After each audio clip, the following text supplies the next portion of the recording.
Ya regresaron, ¿verdad? La mayoría. Chicos, se me acercaron a mí con dudas, ¿no? A esto voy con que hasta aquí es lo que me interesa que sepan, o sea, de vértigo postural, paroxístico benígeno, lo que tienen que saber es identificarlo, identificar el nistagmo, conocer estas características, ¿no? Decíamos de latencia, reproducible, fatigable, que es horizonte rotatorio, hacia donde bate o hacia donde se presenta el nistagmo, ese es el oído enfermo. Y como les decía, si no se sienten pues muy seguros de hacer la maniobra de reposición, no la hagan, no la tienen que hacer, mándenlo al otorrino. No, pero que sí propongan el tratamiento. A lo mejor no que lo sepan hacer, pero pues que sí lo propongan. Entonces, ¿qué pasa cuando el nistagmo no cumple esas características? O sea, cuando, porque decíamos, hay canalolitiasis de otros canales, está el lateral en segundo lugar, pero vean, es muchísimo menos frecuente, del 12%, y también hay del canal anterior o superior, que es aún más raro.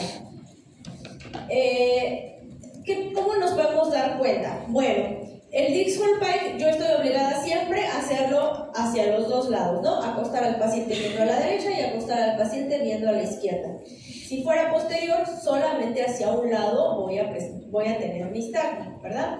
Pero si fuera lateral, ¿qué es lo que va a pasar? Para empezar, la dirección del nistagmo no va a ser horizonto-rotatorio, sino que va a ser puramente horizontal.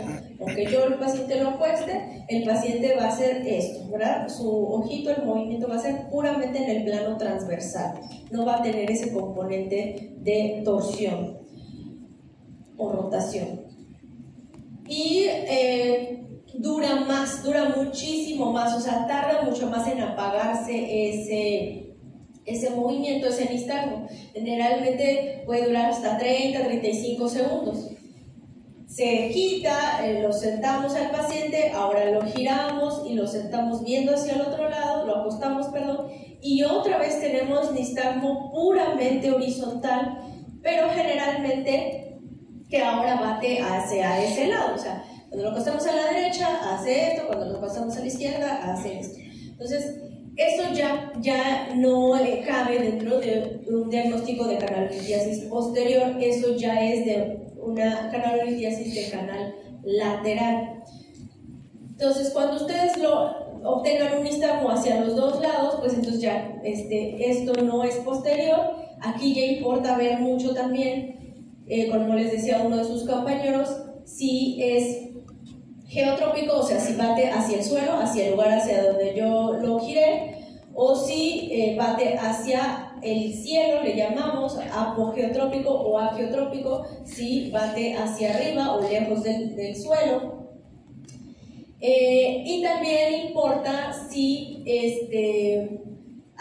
hacia dónde es más intenso el movimiento, porque eso nos va a decir dónde está la piedrita, en el lado derecho o en el lado izquierdo. O sea, cuál es el oído afectado. La latencia corta quiere decir que casi luego no tenemos que esperar nada, luego aparece el nistagmo, y es menos fatigable, lo que les decía. A pesar de que nosotros lo acostemos y lo acostemos y lo acostemos, no se cansa el nistagmo, o sea, ni su duración ni se vuelve menos intenso. O sea, sí pasa, pero tiene menos esta característica que el del canal posterior. Por frecuencia es más común la canalolitiasis que la cupulolitiasis, pero también ocurre la cupulolitiasis. Y aquí lo que les decía, importa si es apogeotrópico o geotrópico.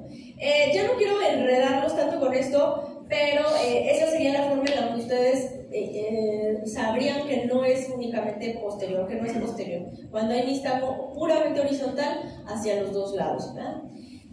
Y bueno, también existen maniobras de acomodación específicas para este canal. Hay muchas, hay como 3, 4. No me interesa que se las aprendan, quédense con la idea, pues la más común es, o más fácil de hacer es la de barbecue, la maniobra de barbecue, cuando nosotros ya sabemos cuál es el enfermo y cuál es el sano. ¿Cómo se van a dar cuenta cuando es geotrópico? O sea, cuando independientemente de hacia donde yo lo voltee, va de hacia el suelo, realmente es una canalolitiasis, y hacia donde sea más intenso, ese es el oído enfermo. O sea, si de este lado hizo esto, pero de este lado hizo esto, o sea, es muchísimo más intenso a la izquierda, ese es el oído enfermo. Entonces, barbecue, que es ya no tengo aquí, pero que es la maniobra de reposición del lateral, es literal, pues se llama barbecue o de pollo rostizado porque el paciente lo giramos 90 grados en el sentido, pues como hacia el sano. O sea, si este fue el enfermo, lo giramos a la derecha, luego otra vez así, viendo hacia boca abajo, lo volvemos a girar acá y así, ¿sale? Hace como si fuera un reloj a las 3, a las 6, a las 9 y otra vez a las 12, ¿vale? Pero bueno, eso ya no me interesa que lo sepan hacer, solamente que les quede la idea de que listan con cuando no cumplen las características del posterior, hay que investigar otras causas, ¿sale? Y el superior es aún muchísimo más raro, que es el 2%. De hasta cierta forma está fácil detectarlo. ¿Por qué? Porque cuando el paciente, esperaríamos que si fuera posterior, cuando el paciente, por ejemplo, el típico hacia la derecha, que el paciente hiciera esto, en lugar de ser geotrópico hacia el suelo, bate al revés, bate apogeotrópico, bate hacia el cielo, o sea, hacia la izquierda. Esa sería la diferencia. Y también tiene sus maniobras de acomodación el canal anterior o superior. Pero eso ya no me interesa que lo sepan, ¿vale? Ahora, como decíamos, se llama benigno porque con o sin tratamiento generalmente resuelve en 4 o 6 semanas, en la mitad. Raramente los pacientes les dura más, les dura meses, pero sí pasa, sí me ha tocado verlo. Esta enfermedad es puramente mecánica, entonces la verdad es que lo ideal es hacer la maniobra de reposición, pero si no existe la posibilidad, si están lejos de encontrar un otorrino o lo que sea, ustedes pues hay que dar tratamiento sintomático, pues, para que el paciente no esté tan molesto, ¿verdad? Y explicarle que es algo benigno, que no es nada grave. Sí es muy latoso, intenso, pero tranquilizarlo, decirle que a largo plazo no va a haber ninguna secuela, ni en su audición ni en su equilibrio, y pues darle tratamiento. Pueden empezar con difenidol, generalmente por un tiempo nada más, tampoco deben vivir con el difenidol, porque luego así pasa que no se los quitan ya nunca. Generalmente empezamos cada 8 horas, de 3 a 5 días, después le podemos seguir bajando a cada 12 horas, otros 5 días, y luego una vez al día, otros 5 días, y que lo deje de usar, ¿verdad? Máximo así, unos 15 días, pero tú lo puedes quitar más pronto, ¿verdad? En 9 o 7 días. Otra opción, aparte del difenidol, pues puede ser la betahistina, el SERC, que también es un antagonista de receptores H1 de histamina, y también funciona bien para quitar es sedante vestibular. Estos medicamentos, así les llamamos, quitan esa ilusión o esa sensación de movimiento, pero además ayudan a controlar bien náusea, vómito, sudoración. Lo que les decía, si no se sienten seguros de hacer play, mejor no la hagan, porque pueden mandar la autoconía a otro canal si no lo hacen bien. O sea, del posterior lo pueden mandar al lateral o incluso al anterior superior, dependiendo ahí los movimientos que hagan. Entonces, si no se sienten muy seguros, pues mejor no lo hagan más. Y en caso de que el listado sea atípico, que no cumpla todas estas características, siempre derivenlo al especialista. ¿Dudas de vértigo postural paroxístico benigno? Vean muchos videos, chicos, eso les va a ayudar bastante para que acaben de entender el listado. Ok, entonces pasamos a la segunda enfermedad más común que ocasiona vértigo periférico, de origen en el oído, que es la enfermedad de Meniere. Decíamos que ya por la duración sospechamos, ¿verdad? Cuando el vértigo dura de minutos, varios minutos o hasta horas, definitivamente descartamos vértigo postural y nos vamos a enfermedad de Meniere. Y con otras dos condiciones o síntomas muy importantes, ¿verdad? Que es el acúfeno o el tinnitus y la hipoacusia o la plenitud óptica, ¿verdad? Sordera y zumbido. ¿A qué se le llama ya enfermedad de Meniere? Decíamos que cuando un paciente tiene estos tres síntomas, vértigo, sordera y zumbido, le llamamos síndrome, ¿verdad? Es el conjunto de síntomas. Todavía no nos consta o no estamos seguros de que sea la enfermedad de Meniere. Pero un síndrome de Meniere puede estar ocasionado incluso por una disfunción de la articulación temporomandibular, ¿verdad? Eso se llama síndrome de Kosten. El síndrome de Kosten es síntomas auditivos que no tienen un origen en el oído, pero nada más por la proximidad de la articulación puede simular esta enfermedad. Entonces, la enfermedad como tal, de lo que consiste es una hidropesía o hidrops endolinfático. ¿Qué quiere decir? Que existe una mayor concentración de endolinfa en ese espacio. O sea, hay un mayor volumen, pero más que nada una mayor presión de ese espacio, de ese líquido en la cápsula óptica. Les digo cápsula óptica porque afecta tanto la audición como el equilibrio, ¿verdad? Tanto en la cóclea como en el aparato vestibular. Entonces, la verdad es que es raro realmente, 17 por cada 100.000, pero, bueno, también varía según la región, pero a veces se sobrediagnostica, a veces ya nada más por tener el síndrome dicen tiene Meniere, y a veces muchos años se quedan con ese diagnóstico y no se hacen las pruebas de confirmación, o a veces era un neurinoma del acústico, un schwannoma vestibular, otras cosas, pero ya se quedan con Meniere y nunca los estudiaron realmente, ¿no? El pico de incidencia es pues adultos jóvenes, productivos, pero ya no tan jóvenes, bueno sí, que ya voy para allá, entonces 40, 50 años. De raza blanca es más común y afecta igual a hombres y mujeres. En esta enfermedad, también como en la autoesclerosis, casi siempre empieza un oído a dar problema, pero hasta un 80% de los pacientes eventualmente en su vida empieza el otro oído también a dar problema, ¿verdad?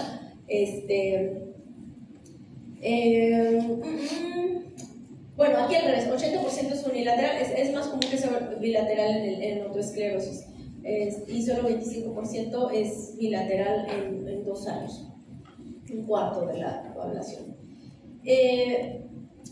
A veces encontramos antecedentes familiares, no necesariamente, aunque sea de transmisión autosómica dominante, no siempre se expresa la enfermedad.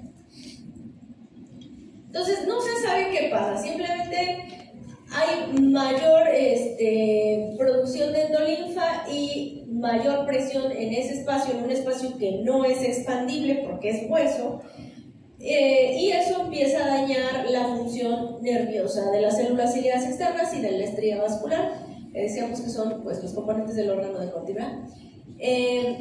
No se sabe si es porque se produce de más endolinfa o porque si fallan los sistemas de absorción de la endolinfa. Y bueno, esa distensión causa un daño nervioso que pues, tiende a ser irreversible, ¿no? No se sabe por qué, hay teorías de autoinmunidad, de infección viral, de isquemia, pero realmente no se sabe todavía por qué. Entonces, este me parece que son cortes histológicos de Cuyo, no me acuerdo muy bien, pero aquí, bueno, vean cómo existe este ensanchamiento, ¿verdad? Como este espacio alrededor, bueno, en la endolinfa, cómo va de alguna manera creciendo lo que se puede, porque pues como no es un espacio, decíamos, distensible el hueso, ¿verdad? Pero bueno, empieza ahí a haber un daño. Entonces, 3 cosas: vértigo, sordera y acúfeno. ¿Cómo es el vértigo? El vértigo, decíamos, espontáneo. Aquí no hay ningún un estímulo. Por eso es más peligroso, porque el paciente de la nada, y le puede pasar manejando, le puede pasar subido en una plataforma, le puede pasar, ¿no? Caminando. Entonces, sin ningún estímulo aparente empieza un vértigo que dura de 20 minutos como mínimo hasta todo ese día, pero lo típico es de 2 horas, 3 horas, ¿verdad? Muy intenso otra vez aquí, náusea, vómito, sudoración. Si nosotros el paciente lo vemos en el momento de la crisis, podemos identificar el nistagmo. Aquí cumple las leyes de Alexander. Aquí en todas las posiciones de la mirada lo vemos, mirada central, hacia arriba, hacia abajo, hacia un lado, hacia el otro, y se mantiene esa dirección. Además, la sordera, que típicamente es, o sea, cada vez que empieza la crisis hay sordera. Un oído se le tapó, pasa la crisis, pasa ese día, pasan semanas y el paciente típicamente empieza a mejorar la audición. Por eso se llama fluctuante la sordera. Siempre es neurosensorial, a veces con un componente ahí conductivo agregado, pero casi siempre es sensorial. Y afecta más a las frecuencias graves. El zumbido, ¿qué características tiene? Que lo anuncia la crisis de vértigo. Casi siempre empieza con el y ya luego les viene el vértigo y la sordera, ¿no? Ok. La sordera pues también la pueden decir como plenitud óptica, ¿verdad? O sea, oído tapado. Variantes de la enfermedad, esto bueno, no me interesa mucho que se lo aprendan, nada más que hay enfermedad de Meniere que afecta más a la audición, hay enfermedad de Meniere que afecta más al aparato vestibular, entonces por eso le llaman variantes vestibular o variante coclear, ¿verdad? A veces, como les decía, en muchas enfermedades del oído interno, a veces nos quedamos con una sospecha diagnóstica, pero no lo terminamos de comprobar hasta que hacemos todos los estudios de imagen, pruebas vestibulares, pero también en el tiempo, o sea, cómo se comporta en el tiempo el paciente, eso importa mucho. Si ya no hay aparición de otros síntomas, si no cambió prácticamente nada, pues ya no seguimos quedando con ese diagnóstico, pero a veces debutan otras cosas en el tiempo, ¿verdad? Entonces, aquí, dependiendo de si ya tiene el espectro completo de todos los síntomas, pues ya podemos decir que es una enfermedad de Meniere definitiva, cuando al menos tiene 2 o más episodios de vértigo que duran, como decíamos, mínimo 20 minutos, cuando ya está confirmada la sordera por audiometría y existe el acúfeno también, ¿verdad? Pero a veces, pues, se manifiesta de manera menos clara, un vértigo episódico, pero que no cumple con esa duración, hay sordera, pero no hay acúfeno, o no llega a ser vértigo como tal, llegan a ser como crisis de desequilibrio, de mareo, ¿no? Entonces, por eso siempre es sospecha y ya luego definitivo. Y sobre todo cuando ya está comprobado también el daño al aparato vestibular por las pruebas vestibulares, ¿verdad? Ahí que vamos a encontrar una hiporreflexia o una hiperreflexia. Aquí también esto pues, puede ser confuso, o sea, que es o que funcione de menos o que funcione de más ese aparato vestibular, ¿verdad? Eso se mide con la videoelectroencefalografía y así lo reportan, hipo o hiperreflexia. Y los dos pueden ser indicativos de Meniere. Por eso es complejo esto porque o sea, hay demasiadas variables, ¿verdad? En el diagnóstico de vértigo periférico. Ok, entonces siempre hay que hacer el diagnóstico diferencial con otras cosas, por eso decía, los estudios de imagen son súper importantes, sobre todo la resonancia magnética a nivel de ángulo punto cerebeloso, hay que identificar, decíamos, o neurinomas del acústico, xonomas vestibulares, tumores de ese ángulo, ¿verdad? Isquemia, hemorragia, etcétera, a ese nivel.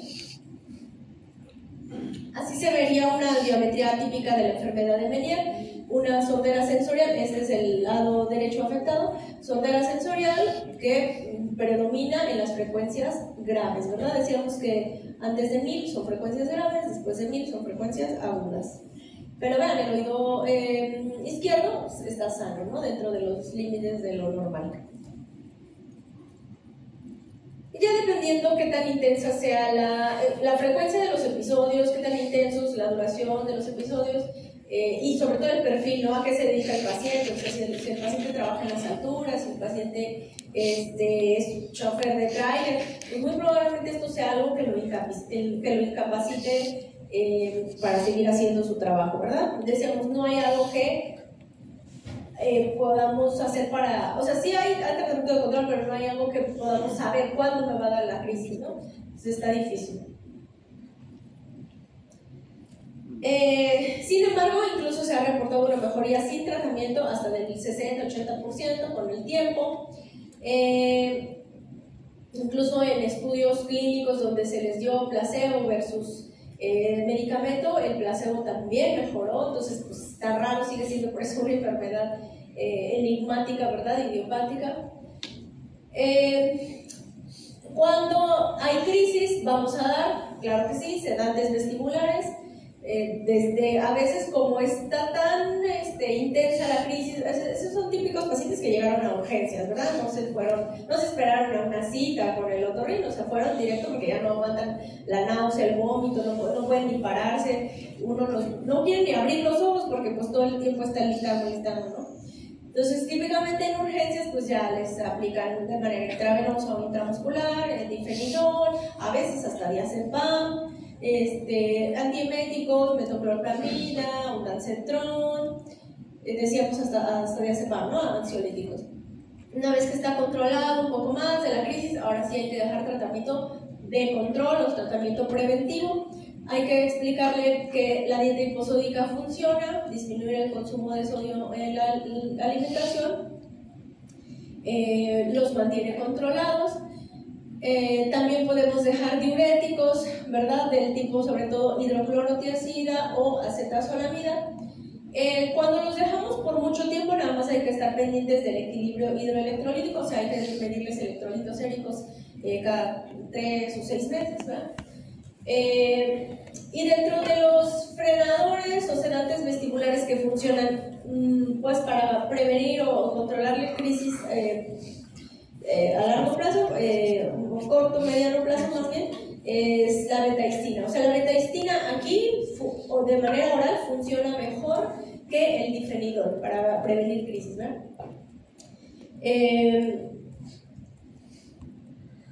¿Qué más? Hay pacientes que tienen crisis una vez al año, hay pacientes que tienen crisis una vez por mes, eso a veces no está tan bien controlado. Entonces, pues es importante sobre todo esto también, ¿verdad? Decirle que lo que está en sus manos es la dieta y lo demás del medicamento, pues bueno, nosotros nos encargamos.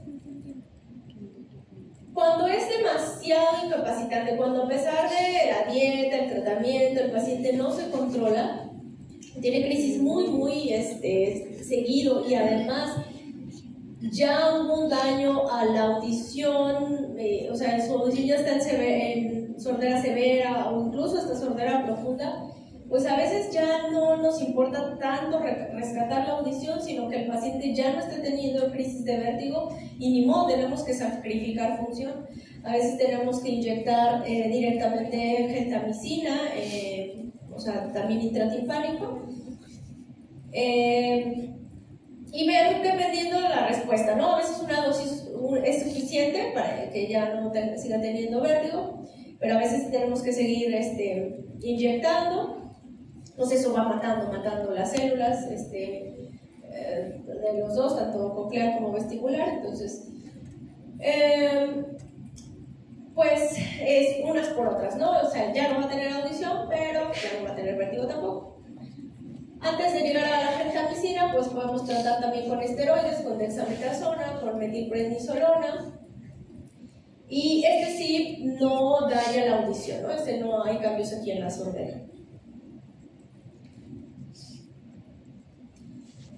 En pacientes que aún así no responden al tratamiento médico, pues ya lo que queda es la cirugía en la cual se descomprime o se abre el saco endolinfático, que es por donde se drena la endolinfa, Y bueno, eso también, claro, tiene sus riesgos, ¿verdad? Por ser una zona un poco de difícil acceso, un poco complicada. Realmente son abordajes laterales aquí por entre el temporal y el occipital. Pero bueno, eso generalmente es suficiente para que ya no haya crisis de vértigo, ¿verdad? Hasta el 95% mejora.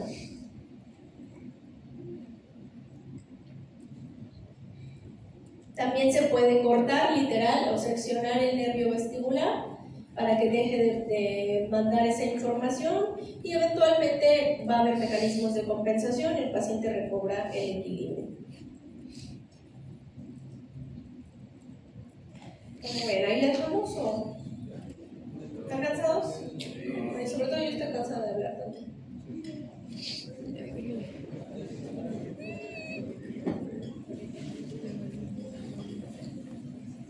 Bueno, acá vamos para ya empezar con nariz el miércoles.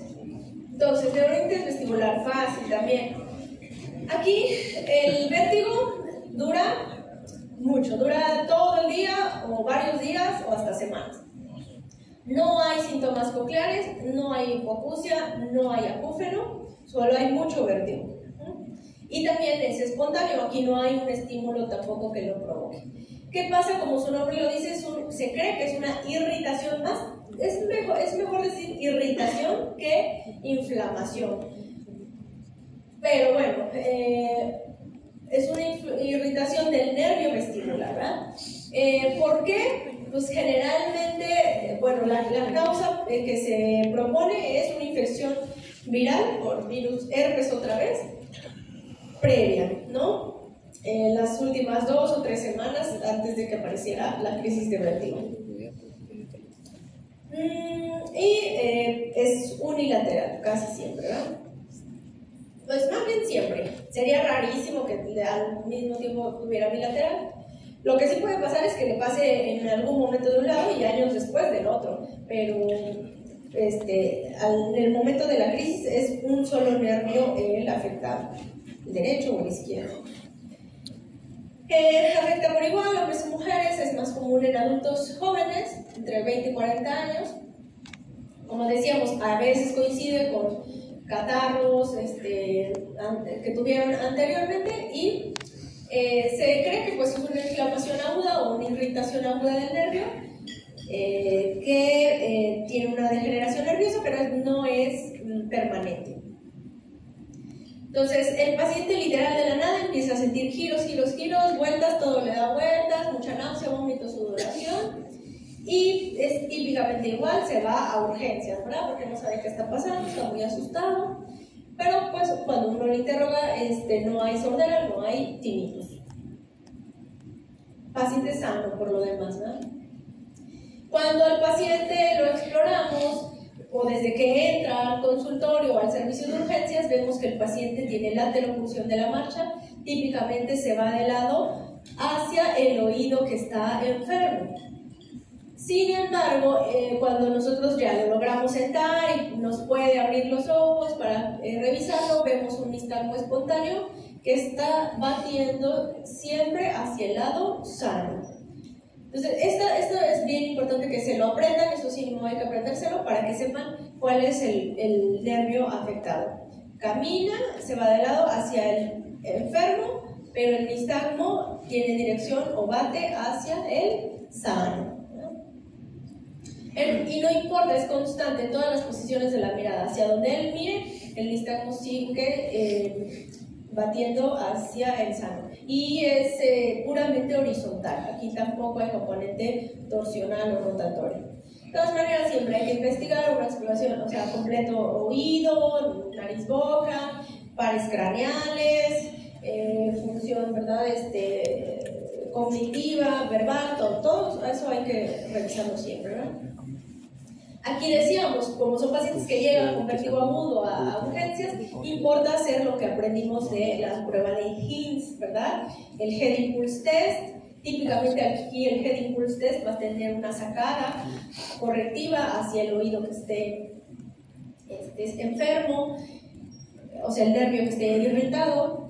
La dirección, decíamos, va a ser constante y va a batir hacia el lado sano.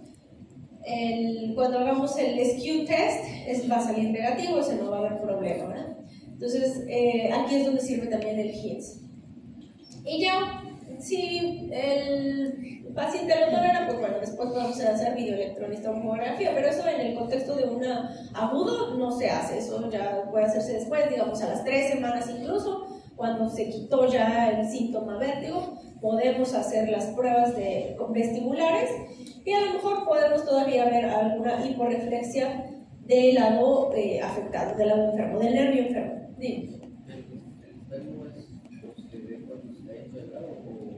El nistagmo, tú lo ves si te acercas al paciente y le dices que abra sus ojos, porque son pacientes que no quieren ni abrir los ojos porque todo les está dando vueltas, ¿verdad?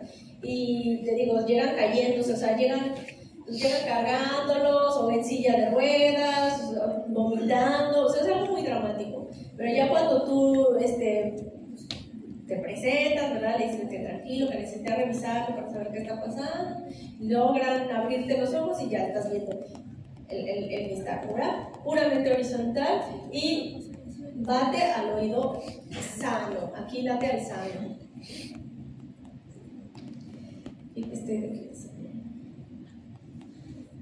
Neuritis vestibular izquierda. Entonces vean cómo, si este es el izquierdo, bueno, en este video que nos dieron la información cuál es el afectado es el izquierdo, entonces el nistagmo va a batir hacia la derecha, o sea, la dirección va a ser a la derecha. Y componente rápido del nistagmo va a ser a la derecha. Vean, aunque mire hacia arriba, mire hacia abajo, mire un lado, mire el otro, siempre hacia la derecha está el nistagmo. Entonces, eso es a lo que le llamamos una dirección constante, ¿verdad? De la mirada central, todos lados hacia la derecha. Decíamos aquí importa el HINS porque cuando le hacemos, o sea, también hay que entender al paciente, ¿verdad? A lo mejor está sintiendo el vértigo y nosotros queremos hacerle el head pulse. O sea, hay que tratar, primero lo sedamos, que esté un poco más tranquilo. De todas maneras, aunque lo sedemos, o sea, aunque le demos difenidol, diazepam, no vamos a lograr quitar el nistagmo por completo. Ese va a durar, como te decíamos, días, horas, semanas. Entonces, no pasa nada. Tranquilicen un poco, ya que esté más tranquilo, lo exploramos, ¿verdad? Pero sí hay que hacerlo, hay que hacer el head pulse. Sobre todo porque decíamos que esto puede ser algo central, o sea, esto puede ser un RC, isquémico, hemorrágico, entonces importa evaluar esto, ¿verdad? Lo que decíamos, la prueba del impulso cefálico. Y decíamos que cuando está conservado es normal, pero no nos quedamos tranquilos, puede ser algo central. Y cuando es anormal, cuando existe esta sacada correctiva, decíamos que yo le pido al paciente que, suponiendo en este caso que es neuronitis vestibular izquierda, cuando el paciente, yo le pido que mire mi nariz, pero le giro la cabeza a la izquierda, no se queda la mirada en mi nariz, gira con la mirada a la cabeza y luego la mirada corrige, la mirada hace sacada correctiva. Cuando lo giro al sano y le pido que vea mi nariz, el paciente puede ver mi nariz, mantiene la mirada, ¿verdad? Entonces esa sacada correctiva se presenta hacia el lado que esté enfermo. Que es este mismo video que ya habíamos visto, ¿verdad? Pero bueno, este no es el mismo caso del video porque este tiene la sacada correctiva cuando voltea a la derecha. Este no es de la neuronitis vestibular izquierda, pero es para ejemplificar ese movimiento que les decía, ahí está, de corrección que se presenta.